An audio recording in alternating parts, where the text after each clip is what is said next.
दोस्तों, मेरा नाम आनंद और आप देख रहे हैं यूनिक वे। तो चलिए शुरू करते हैं बिना देरी के आज की वीडियो। आज की वीडियो में मैं स्टैमरिंग के फियर के ऊपर बात करने वाला हूँ। वो फियर जो हमें आगे बढ़ने नहीं देता, वो फियर जिसकी वजह से हम अपनी स्टैमरिंग को ठीक नहीं कर पाते और हम यही सोचते रहते हैं कि मैं उसके पास जाऊंगा तो वो मेरे बारे में क्या सोचेगा, और इसी सोचने की वजह से हम अपनी स्टैमरिंग को ठीक नहीं कर पाते। तो आज मैं उसी फियर को कम करने के लिए कुछ टिप्स दूंगा।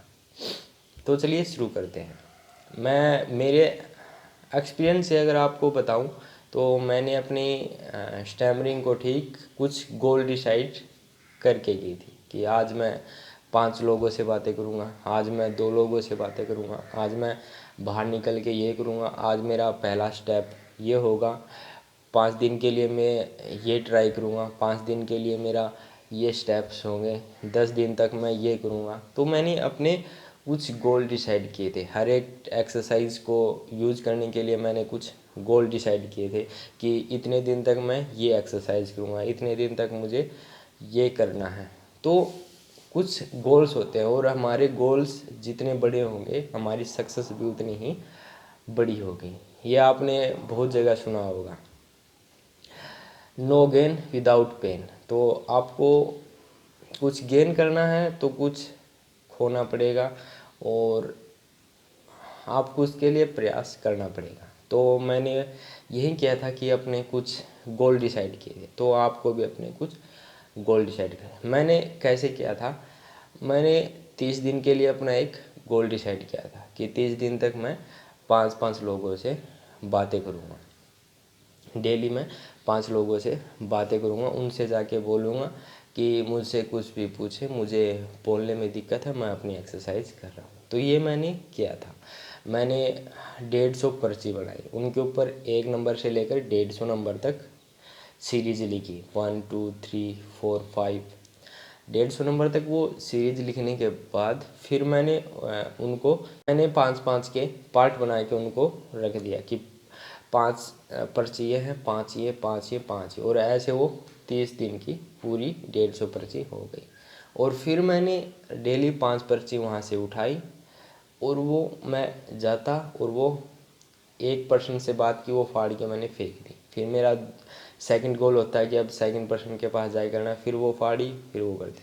लेकिन मैं उनसे जब भी बातें करता तो मैं अपनी एक स्पीड होती थी, मेरी एक स्टेबल स्पीड होती थी जिसको मैं ध्यान में रख के उनसे बातें करता था कि मुझे इस स्पीड से न ऊपर जाना है न नीचे जाना है, क्योंकि मैं उस टाइम टेक्निक्स का यूज़ करता था। मैं धीरे धीरे बोलता था, मैं धीरे धीरे बोल के उनसे बातें करना था। ये स्पीड भी कुछ ज़्यादा है उस स्पीड से, उस टाइम मैं बहुत ही धीरे धीरे करता था। धीरे धीरे बोल के मैं फिर लोगों से बातें करता था।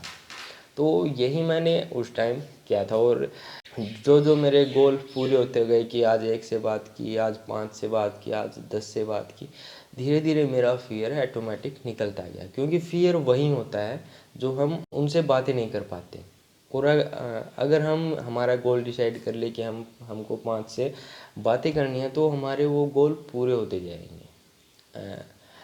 मैजिकल कुछ भी नहीं है कि आप ये सोचो कि कोई दिन ऐसा आएगा कि जिस दिन मेरी स्टैमरिंग ऑटोमेटिक ठीक हो जाएगी, मैं अपने आप बोलने लग जाऊंगा। आप इसका इंतज़ार नहीं करें, आपको प्रयास करने पड़ेंगे, आपको कोशिशें बरकरार रखनी पड़ेगी। तो फियर को कम करने का यही तरीका है कि अपना एक गोल बनाओ कि हमें उस टाइम तक वहाँ पे जाना है, फिर उनसे बातें करनी है और फिर ये करना है। आपका फियर ऑटोमेटिक निकल जाए। आप जितने लोगों से बातें करोगे, अपनी एक स्टेबल स्पीड बना के, आपको उसके ऊपर फोकस करके कि मुझे ऐसे बोलना है, तो आप अपने फियर को कम कर पाओगे। और 30 दिन में ही मैं 100% गारंटी लेता हूँ, आपका फियर ऑटोमेटिक बाहर निकलेगा और आप लोगों से बातें करने से कभी नहीं डरेंगे। और ना आपके अंदर एक नेगेटिव थॉट आएगा कि मैं बोल नहीं पाऊँगा उनके सामने जाके। तो वो आप प्रयास करोगे तभी होगा। फियर को कम करने का इससे आसान तरीका कोई भी नहीं है, क्योंकि बहुत वैसे मेडिसिन्स भी होती हैं स्टैमरिंग के लिए, लेकिन वो स्टैमरिंग के लिए नहीं होती, वो हमारे नर्वस सिस्टम के लिए होती है। बहुत से लोग कहते हैं कि स्टैमरिंग के लिए कोई मेडिसिन है या नहीं, तो स्टैमरिंग के लिए कोई मेडिसिन नहीं है, लेकिन हमारे नर्वस सिस्टम को कंट्रोल में रखने के लिए कुछ मेडिसिन्स हैं। हम वो मेडिसिन हमारे लिए तभी काम करती हैं जब हम अपनी टेक्निक्स को साथ लेके चलते हैं, जब हम हमारी एक्सरसाइज को साथ लेके चलते हैं, क्योंकि तब हमारी एक्सरसाइज भी हमको इम्प्रूव करने में लग जाती है, और वो जो मेडिसिन्स है, जो हमारे नेगेटिव थॉट्स है, जो हमारी नेगेटिव एनर्जी है, उसको कम करती है, और उसकी वजह से फिर हमारी स्टैमरिंग ठीक हो जाती है। तो एक्सरसाइज तो सबसे मेन है, आपको एक्सरसाइज करनी ही पड़ेगी। आपको 3 या 4 मंथ के लिए कंटिन्यू एक्सरसाइज करनी ही पड़ेगी। आपको हर दिन एक नया गोल बनाना ही पड़ेगा। आपको अपना स्पीच पैटर्न है वो चेंज करना पड़ेगा। आपका जो स्पीच पैटर्न है वो आपको नया बनाना है, वो बनाने में टाइम लगेगा, लेकिन आप अगर उस पैटर्न को बना लेते हो तो आपकी स्टैमरिंग ठीक हो सकती है।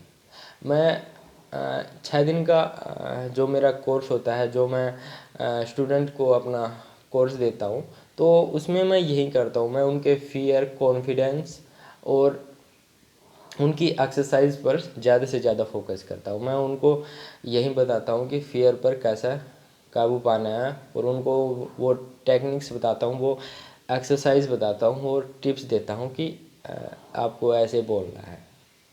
और मैं 6 दिन में 80% तक आपके अंदर इम्प्रूवमेंट ला सकता हूँ। 80% तक मैं आपको क्यूर कर सकता हूँ, लेकिन 20% जो बच गया वो सिर्फ आपको करना पड़ेगा। वो आपके चैलेंजेस के ऊपर डिपेंड है, वो आपके गोल्स हैं उनके ऊपर डिपेंड है। वो गोल्स जितने आपके मज़ेदार होंगे, जितने आप खुद को टास्क देंगे कि मुझे आज ये करना है, उतने ही ज़्यादा जल्दी आपके अंदर एक इम्प्रूवमेंट होता जाएगा। तो अपने आप को टास्क दें, अपने आपके अंदर इम्प्रूवमेंट लाने की सोचें, अपने स्पीच पैटर्न को चेंज करें, अपने नेगेटिव थॉट्स को बाहर निकालें, सुबह शाम रनिंग के लिए जाएं, सुबह शाम जो फिज़िकल एक्सरसाइज हैं वो करें, स्पीच की एक्सरसाइज हैं वो करें। आपको अपनी स्पीच एक्सरसाइज के लिए आपको डेली एक्सरसाइज करनी पड़ेगी।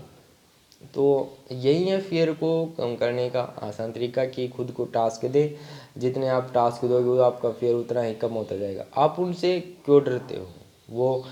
वो भी इंसान है, आप भी इंसान ही हो, तो इंसान से क्यों डर रहे हो? हाँ, कोई शेर हो तब तो लगे भी मैं भी डरूँ फिर तो, कि शेर है वो खा जाएगा। अरे वो भी इंसान है, हंस लेगा, क्या फ़र्क पड़ता है। आप खुद से एक क्वेश्चन पूछो कि क्या रियली में उनको आपकी स्पीच से आपके बोलने के तरीके से फ़र्क पड़ता है जिनसे आप डर रहे हो?